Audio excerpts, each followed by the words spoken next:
Qala atastabdiluna alladhi huwa adna billadhi huwa khair. Apakah kalian meminta untuk menukar sesuatu yang buruk dengan sesuatu yang lebih baik? Maksudnya apa? Kenapa kalian ingin dibayar oleh Allah dengan dunia ketika kalian beriman? Kalau mereka, Bani Israel itu kalau beriman hitung-hitungan banget. Habis beriman harus rezekinya berlimpah. Habis beriman harus terbebas dari segala masalah. Habis beriman harus dimanjain banget dunianya. Itu pola pikir Bani Israel. Sedangkan para nabi dan orang-orang yang beriman gak kayak gitu cara berpikirnya. Setelah beriman Allah uji, maka mereka mengatakan, ini untuk melihat apakah saya jujur dalam iman atau munafik.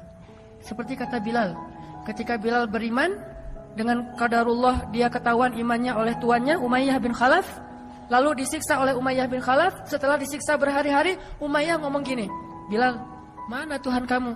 Coba lihat tuh, kamu disiksa-siksa, Tuhan kamu gak pernah ngebelain kamu, Muhammad juga gak pernah ngebelain kamu. Jadi kamu tuh sebetulnya kasihan, tinggal sendiri, gak pernah dibelain oleh siapa-siapa. Kalau gak saya nyelamatin kamu, kamu akan celaka, wahai Bilal. Apa kata Bilal?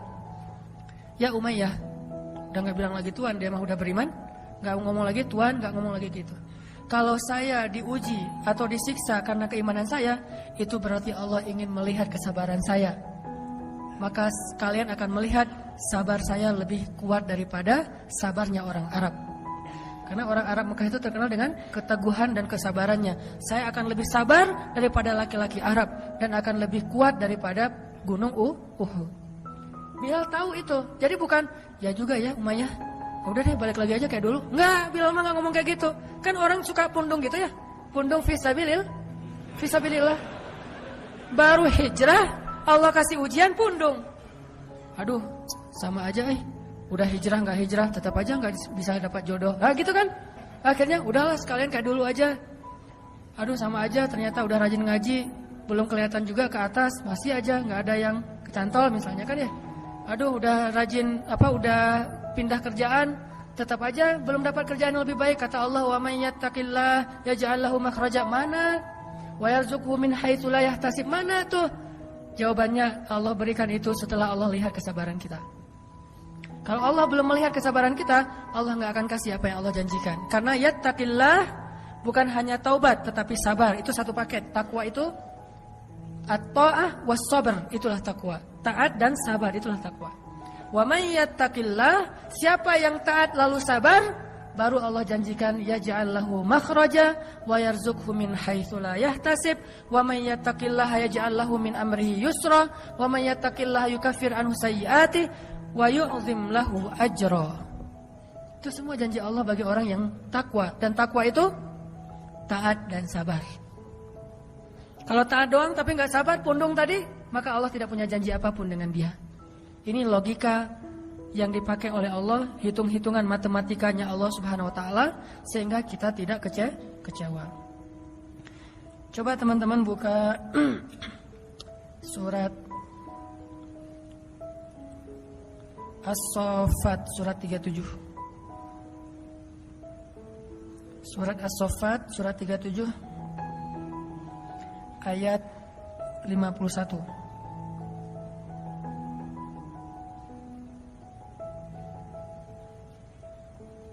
Atau 50 deh. Surat 37 ayat 50. Ini saya bacain dulu ya.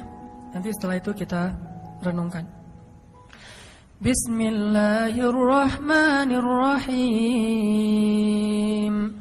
فأقبل بعضهم على بعض يتساءلون قال قائل منهم إني كان لي قرين يقول أئنك لمن المصدقين أإذا متنا وكنا ترابا وعظاما أئنا لمدينون قال هل أنتم مطلعون فاطلع فرآه في سواء الجحيم قال تالله إن كدت لتردين ولولا نعمة ربي لكنت من المحضرين أفما نحن بميتين إلا موتتنا الأولى وما نحن بمعذبين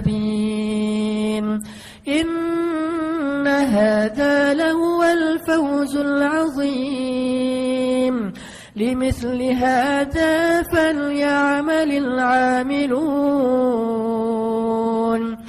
أذلك خير نزلا أم شجرة الزقوم.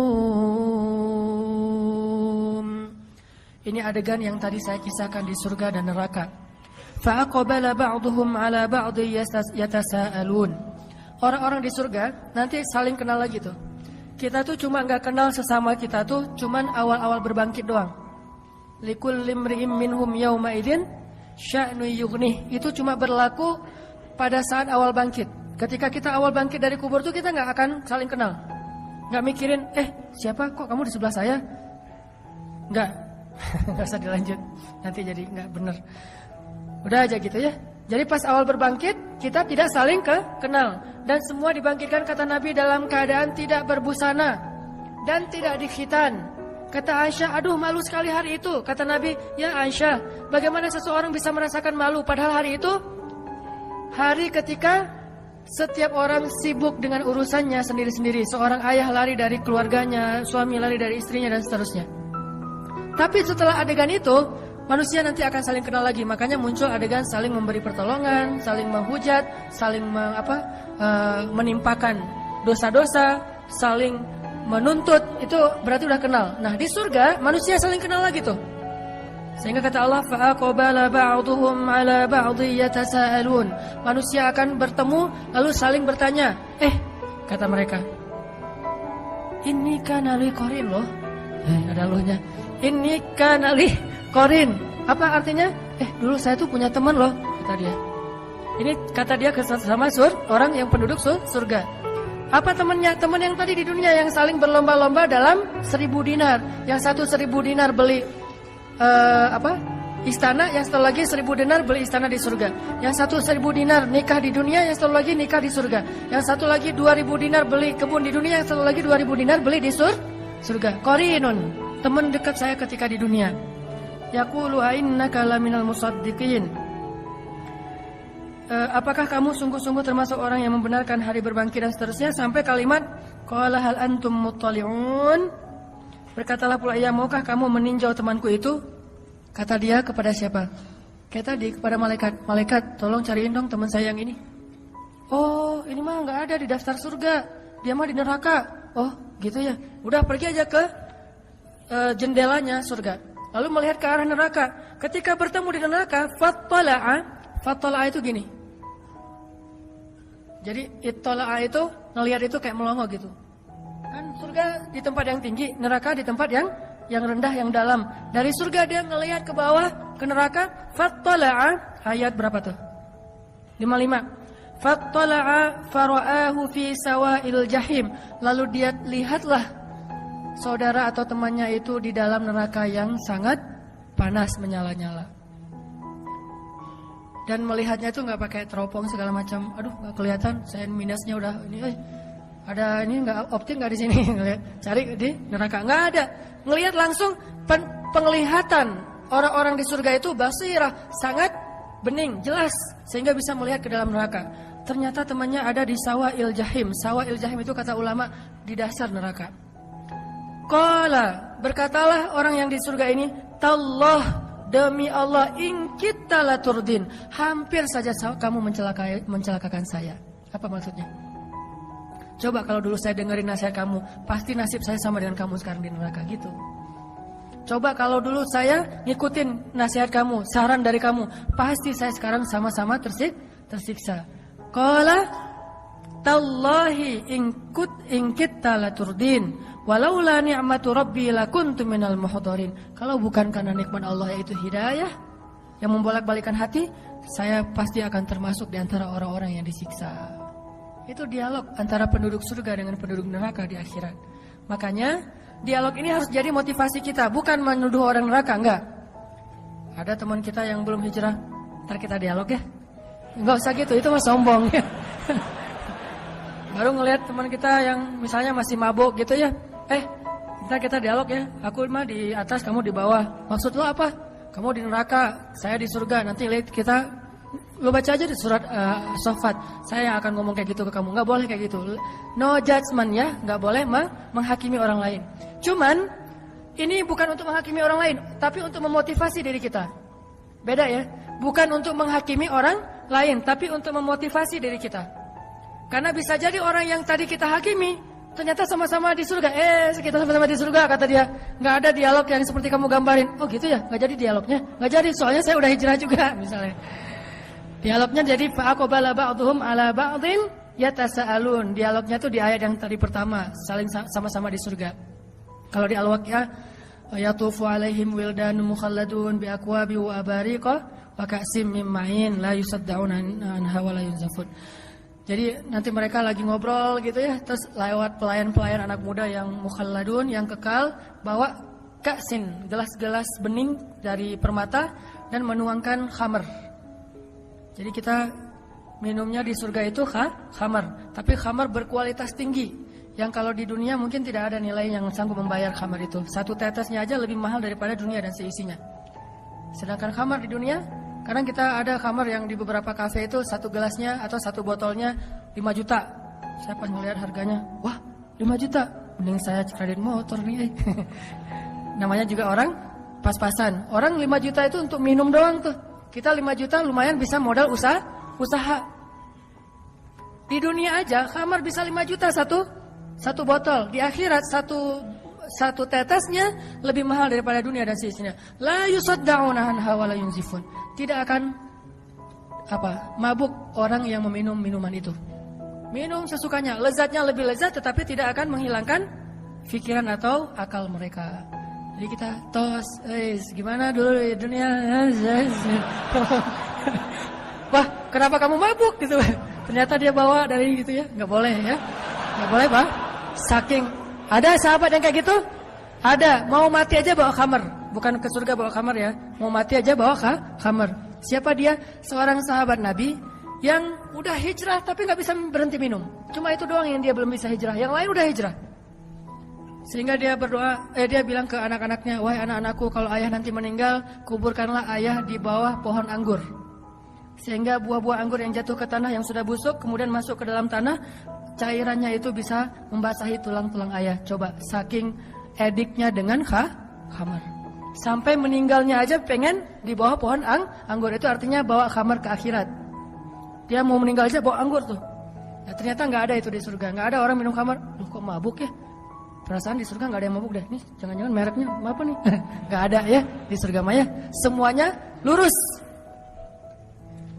Sehingga dialog itu akan terjadi nanti di akhirat. Ini motivasi buat kita. Sehingga kalau misalnya kita sedikit ngerasa agak kayak kok hidup saya susah gini padahal udah hijrah, bilang aja apa yang ada di sisi Allah lebih baik. Saya udah mudah-mudahan dapat di akhirat. Kalau misalnya orang lain bisa membeli segala macam di dunia, kita belinya lewat sedekah aja, lewat dua rakaat sholat, lewat tasbih. Kita mengatakan misalnya Subhanallahil azim, subhanallahi wa bihamdi. Itu pahalanya apa? Satu kali mengucapkan subhanallahil azim, subhanallahi wa bihamdi, pahalanya Allah tumbuhkan satu pohon kurma di surga. Sehingga satu pohon kurma ini kalau kita berjalan 100 tahun, itu belum keluar dari naungannya, saking rindangnya pohon kurma di surga. Cuma bilang subhanallahil azim, subhanallahi wa bihamdi. Kalau dibalik subhanallahi wa bihamdi, subhanallahil azim, Allah beratkan timbangan kita. Cuma bolak-balik itu aja pahalanya beda-beda. Coba teman-teman lihat orang yang saking semangatnya kerja, biasanya teman-teman dari etnis Tionghoa misalnya, kan mereka semangat-semangat tuh kalau kerja.